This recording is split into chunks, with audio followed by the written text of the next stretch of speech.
and he you know, he was an heir to the Chrysler car company. Right. And so what the hell was I talking about? You set up a table. Yeah, I set up a table, and she come by and bought a swan. People were buying guns I had out there, and I never dealt in guns ever, but I had a lot of interesting paintings and everything that I used to sell. And so she said, Bobby, if you ever want to sell that swan, call me. So I was going through a bad divorce. My wife wanted everything, and she got it, nothing. But not true at all. She was a lovely person. So she called, and I said, okay. She said, bring the swan to Philadelphia. I said, Kathleen, do you know I want a lot of money for this swan? She said, I said to bring it. I said, okay. So here I got 6 o'clock in the morning, went to Philadelphia, found the restaurant, and Kathleen said, she sat there, she said, Bobby, you see that guy mopping the floor? I said, yes, I do. She said, I can mop it better than he can. Said, Bobby, see that man with the cook's hat on? I said, yes. She said, I can cook better than he can. Now, how much do you want for the swan? I said, I want $20,000. Of course, coming up there, I said, maybe I'll get $5,000 for it. Maybe I'll get 6. Maybe I'll get 7. When I went in that restaurant, I had visions of sugar plums, all shit. And when I said, and so I said, hell, I said, $20,000. She said, okay, remind me. And casually, she said, okay, remind me to give you a check before you leave. Now, Bobby, come here, and I want to show you. Crazy, I like to fainted. I mean, she spent $20,000 as cash, and when I was on my way home, I took half a box of shells and put it on the check, and I was staring at it. I never run over 3 people from Philadelphia to Cambridge with a guy I had never seen or heard of $20,000 in my life. So it was pretty interesting. And then I saw Bobby Kerwin, who said, well, Bobby, what have you done with the swan? I said, oh, I sold it. And they said, what'd you get for it? And this was the country store that I frequent, where all the touts come to talk. And so I said, oh, I sold it. So how much? I said, I can't tell you that. So about a year later, she called me, she said, Bobby, I'm going to sell my swan. I said, God damn, suppose it only brings $2,000 or $3,000. What am I going to? I haven't got no money to give her back. So when it was a barn auction, it was an Oliver auction. So she got $60,000 for it. So I got a big. It was a piece in the local paper, said local swan sells for $60,000. And I went to the country store and I got tape, and I taped it up where all the touts could look at it and see it. And goddamn boy, when they walked in there, I got phone calls for a week. Bobby, that's a lie. You had that paper made up, didn't you? I said, no, I did not. She got $60,000 for it, and boy, from then on, they revered me quite. They stopped selling me decoys. Everybody did. Shit, they turned me off. I was treated like I had cancer or something, or the plague.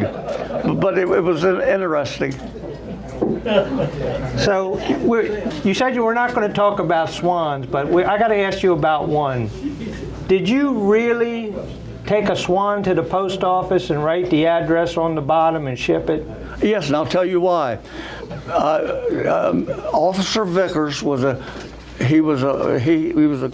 traffic guard right in front of junior high school. I grew up, and when I was 12, 13 years old, I used to buy swans from them because they had telephone poles, and you always had creosote in them. And I avoided, because the damn creosote would come out on the paint before the paint got dry.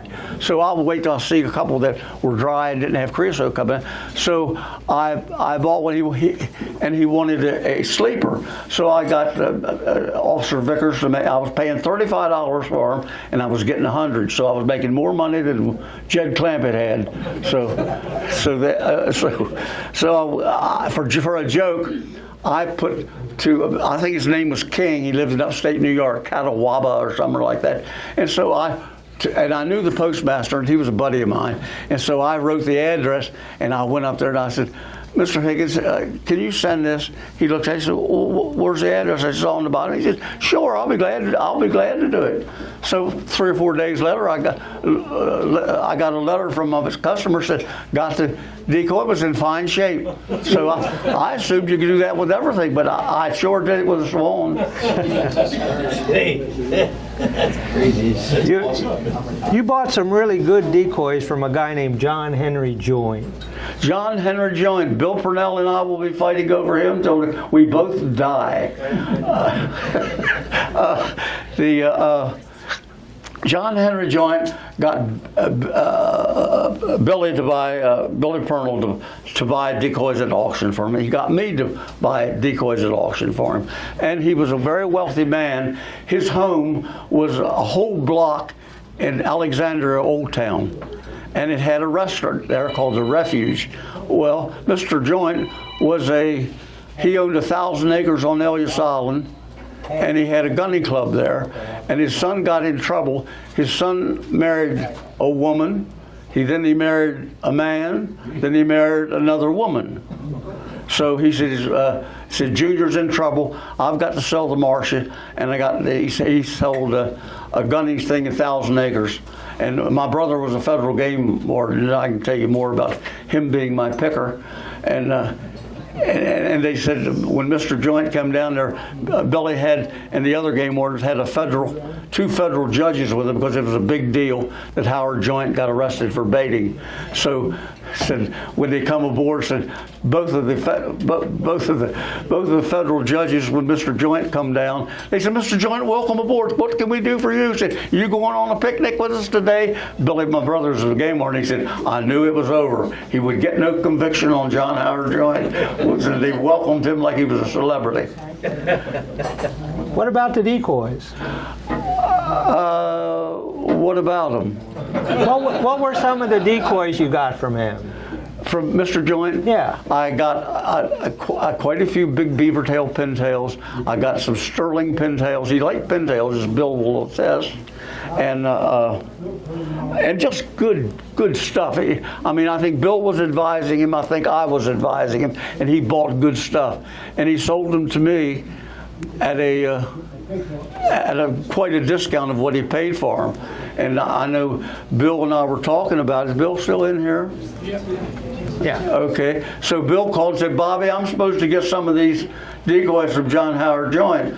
I said, I no, you're not. I said, I'm getting them from him. Bill said, well, Bobby, I've got the pictures. I said, Bill, and I've got the decoys. So we made up after that, and Bill and I were always good friends. You said your brother picked a lot for you. Yeah. My brother, he was a federal game warden, and he'd go down, some of us shooting, and he said, I like that little buffalo head in your rig. He said, what do you think they say to you next? Well, Mr. Richardson, if you would like to have it, I'll surely give it to you. Won't charge you a cent. And damned if he didn't say yes to many of them. But he had a DuPont over somewhere in Delaware that lived on a DuPont plantation. And it was a movie star, and if I could remember the name, you old heads would remember her as being a very famous movie star. She lived with the DuPont. They were both gay, and she lived. So Billy went in there, and he got a gravy goose. And you've seen the big geese that on the steak that are beautiful, and the heads mortised in. Those tall ones are absolutely gorgeous. This one made it look like a Doris Pratt repeat, and so. He brought it home. I said, God damn, Billy, what are you going to ask for that? He said, I don't know, Bobby. I want $1,000 to me.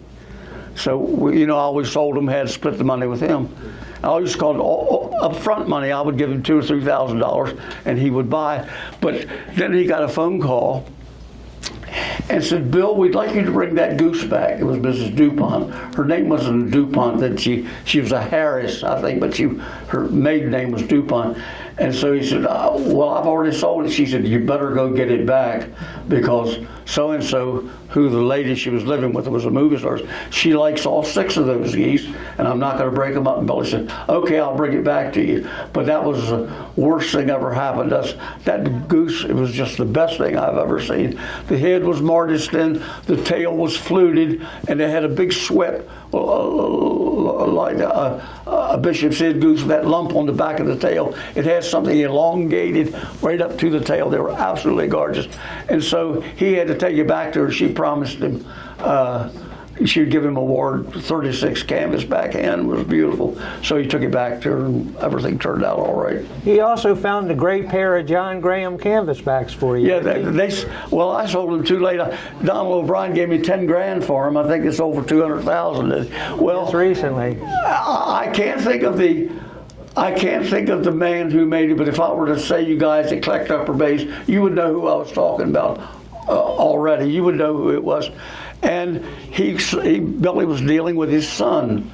And it's a big, tall, big decoy he made, and it was really unsophisticated head and everything.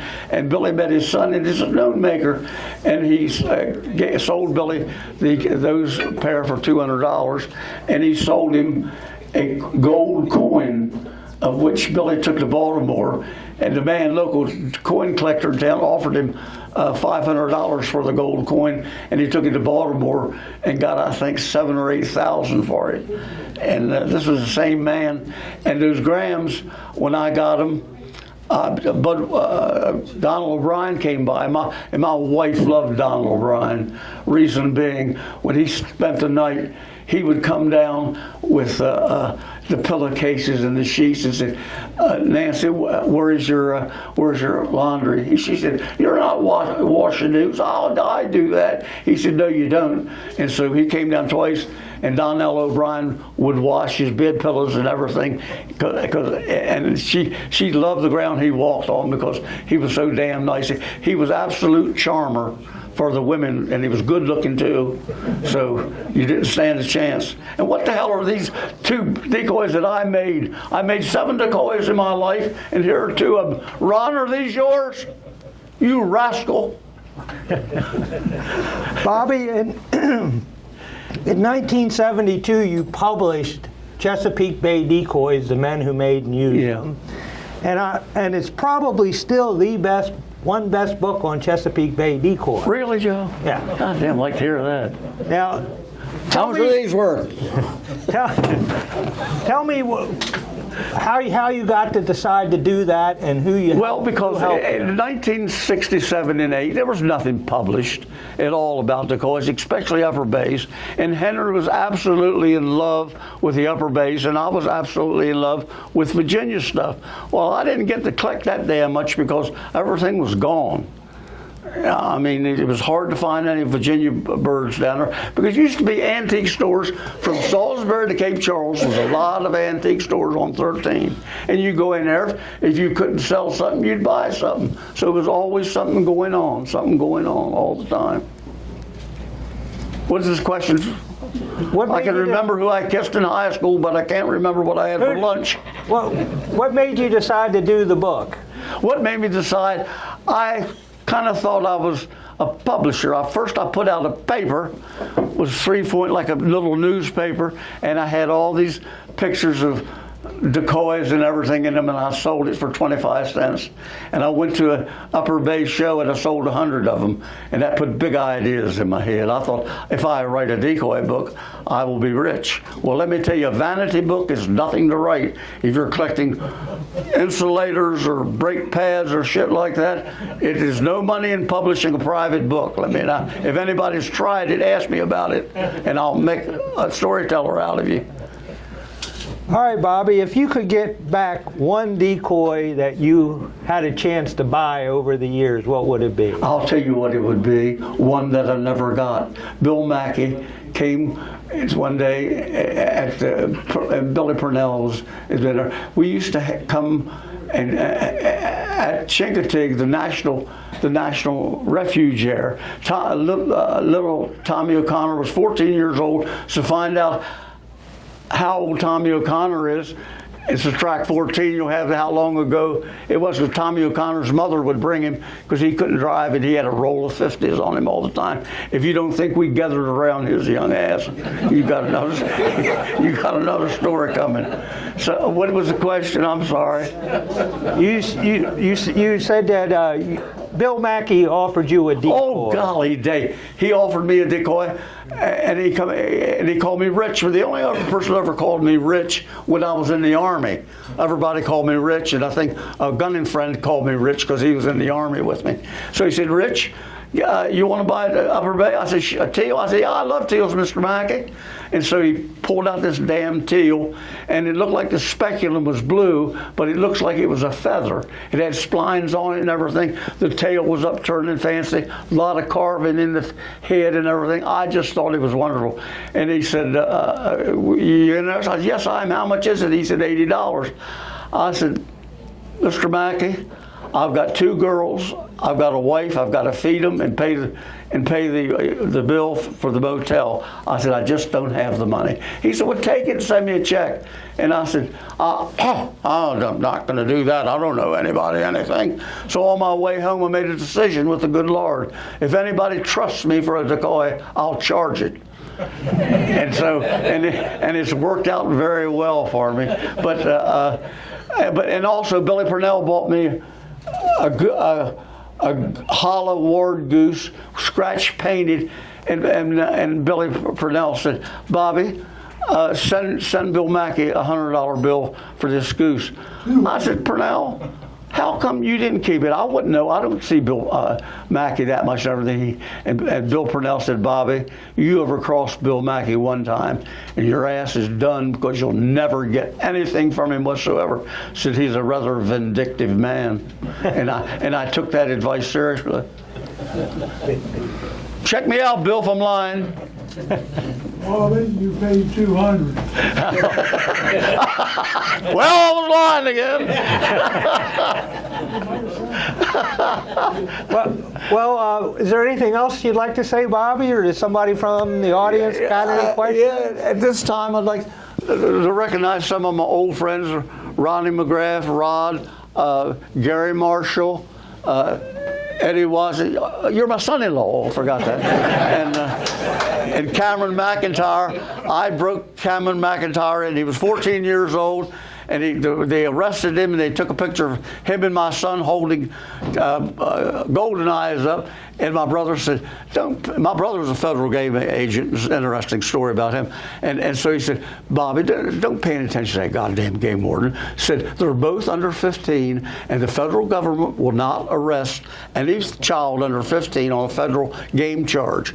And so, boy, if you don't think I chewed that game warden's ass out, those boys were standing there. The game warden had pictures of them holding, who does it right, Cameron? They had pictures of them holding the... They confiscated our guns, too. Yeah, but we got them back there, didn't we? So I like to make the brags on the good things. I don't tell you about the bad things. Okay, I appreciate everyone, and I haven't collected or done anything in 15 years, and I've come back in 2-3 years, and I absolutely enjoy being around decoys. I just can't. Yes? I got one story to tell on Bobby. No. Go ahead. I used to go to visit Bobby at Castle Haven, and we used to sit in the shed, and there'd be decoys piled everywhere. And every once in a while, we'd be able to buy something. And every time I bought a duck for Bobby, he would get, after the tail was all done, he'd do this. He'd put his arm around my shoulder and says, Johnny, you're going to die with that decoy. You know, nothing like a good lie. Yeah, I've never died with one of them. That's exactly right. And I always enjoy seeing Bill, and I know his wife very well. And Bill was collecting a long time before I was, and I was going there to get a little information and a little knowledge. And Bill usually gave me as little as he could.